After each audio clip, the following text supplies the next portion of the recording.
Bismillahirrahmanirrahim. Assalamualaikum warahmatullahi wabarakatuh.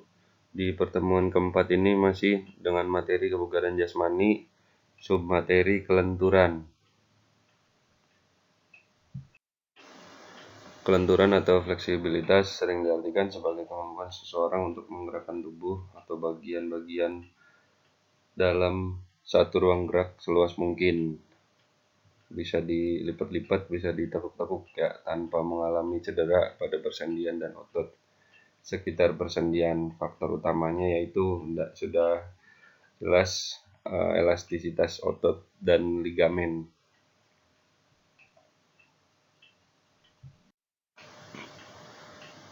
Nah, manfaat kelenturan dalam kehidupan sehari-hari. Fleksibilitas yang baik membuat otot dan sendi menjadi lebih sehat, kemudian mengurangi stres pada otot, membantu postur dan menyeimbangkan ketegangan otot-otot di seluruh postur tubuh. Yang tepat dapat meminimalkan stres dan memaksimalkan kekuatan gerakan secara bersamaan, mengurangi risiko cedera, dan lain sebagainya. Nah, ciri latihan kelenturan. Sudah pasti ada peregangan pada persendian, kemudian mengulur sekelompok otot. Kelenturan diperlukan oleh atlet ataupun orang yang bukan atlet untuk mengurangi risiko cedera dan mengoptimalkan kekuatan dan koordinasi, serta untuk mendukung aktivitas sehari-hari.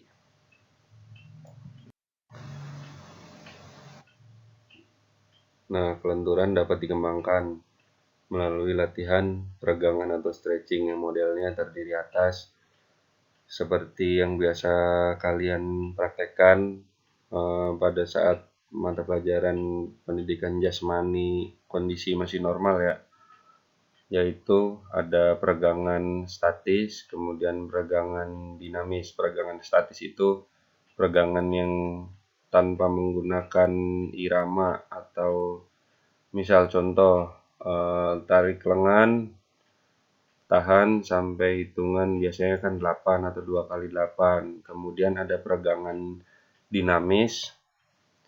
Nah, peregangan ini bisa juga mengikuti irama, misal bisa pakai ketukan, hitungan, atau pakai lagu. Kemudian yang ketiga ada peregangan pasif. Peregangan pasif nih bisa dilakukan berdua, berpasangan. Untuk meregangan otot tersebut secara perlahan sampai tercapai titik rasa sakit, kemudian ditahan. Nah, peregangan pasif dan peregangan yang keempat ini mirip. Peregangan keempat proprioceptive neuromuscular facilitation atau PNF, yaitu melakukan penguluran dengan bantuan orang lain, didorong secara perlahan, dan yang sedang melakukan peregangan menahan sampai terjadi kontraksi isometrik. Lakukan selama 1 kali 8 atau 2 kali 8, relaksasi dan bergantian. Nah, ini contoh gerakan untuk latihan kelenturan. Ada hip flexor dan lain sebagainya.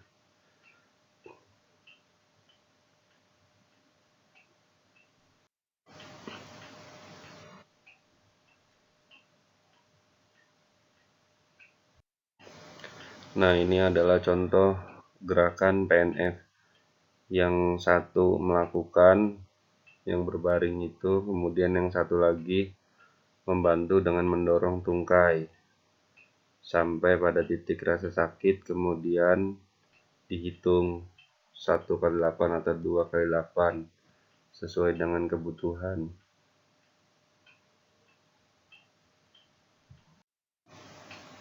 Nah, selanjutnya pada materi kelenturan ini saya juga sedikit memberikan materi mengenai nyeri punggung bagian bawah. Nyeri punggung bagian bawah adalah nyeri yang dirasakan di daerah punggung bagian bawah di antara sudut iga paling bawah sampai sakrum. Sakrum itu penghubung tulang belakang, bentuknya segitiga, atau biasa juga disebut tulang ekor. Nah, penyebab nyeri tulang belakang atau low back pain yaitu terjatuh atau terbentur, pergerakan tubuh yang berlebihan, mengangkat beban yang berat, kemudian jarang bergerak, duduk terlalu lama. Nah, yang sering dilakukan kita saat kondisi pandemi seperti sekarang ini, belajar online, duduk terlalu lama, kemudian kerusakan celah sendi, diantaranya saraf terjepit, pergeseran tulang belakang, dan lain sebagainya.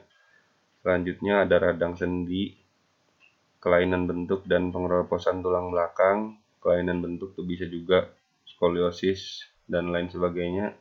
Kemudian batu ginjal, postur kerja yang tidak tepat, bekerja dengan postur yang tetap dalam waktu yang lama. Terakhir, kurang minum air mineral. Nah, postur kerja yang tidak tepat dan bekerja dengan postur yang tetap dalam waktu yang lama ini lumayan berpengaruh. Misal kalian duduk miring karena memang sudah nyaman posisi duduknya seperti itu untuk nulis atau megang gadget pas lagi belajar daring di rumah, ditambah lagi kalian jarang bergerak dan kurang minum air mineral, akhirnya bisa terjadi nyeri pada tulang belakang bagian bawah. Nah, daerah yang biasa nyeri itu seperti ditunjukkan pada gambar yang saya tandai dengan tanda merah. Nah, ini postur duduk yang benar. Tempelkan seluruh tulang belakang pada sandaran kursi. Jangan biarkan ada sisa ruang antara sandaran kursi dengan tulang belakang bagian bawah, seperti pada gambar yang diberi tanda silang. Nah, selanjutnya adalah gejala dari nyeri punggung bagian bawah. Nyeri punggung yang terasa seperti ditusuk atau tersetrum listrik. Kemudian nyeri punggung dapat dirasakan hanya di punggung saja atau meluas ke bagian tubuh lain, misal menjalar hingga ke kaki. Ada juga yang sampai ke bagian atas, sampai ke leher. Di tangan juga ada. Nyeri dirasakan pada posisi tertentu, seperti pada saat duduk atau berjalan, namun membaik saat berdiri atau berbaring. Nyeri punggung kumat atau semakin berat setelah mengangkat beban berat. Nyeri punggung dapat disertai kedutan otot atau spasme. Nah, ini adalah beberapa langkah yang bisa dilakukan untuk meredakan atau mengobati nyeri punggung bagian bawah. Yang pertama, hindari posisi membungkuk. Kemudian, lakukan aktivitas normal. Jika terpaksa harus duduk dalam waktu yang lama, selingi dengan stretching atau pemanasan. Kemudian pemberian obat antiinflamasi, hindari stres, kompres bagian yang sakit dengan es, perbaiki posisi tidur, hindari mengangkat benda berat, lakukan gerakan stretching secara rutin.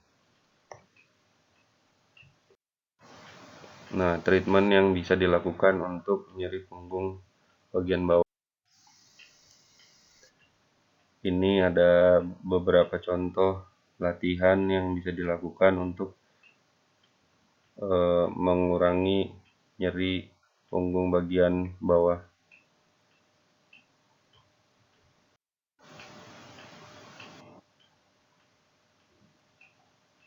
Ini bisa kalian praktekkan di rumah.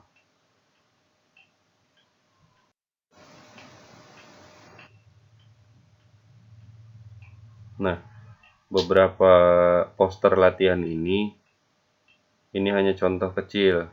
Kalian bisa cek juga di web yang kemarin saya share. Tinggal gunakan filter, cari bentuk latihan untuk kelenturan. Nah, ini ada contoh latihan menggunakan kursi.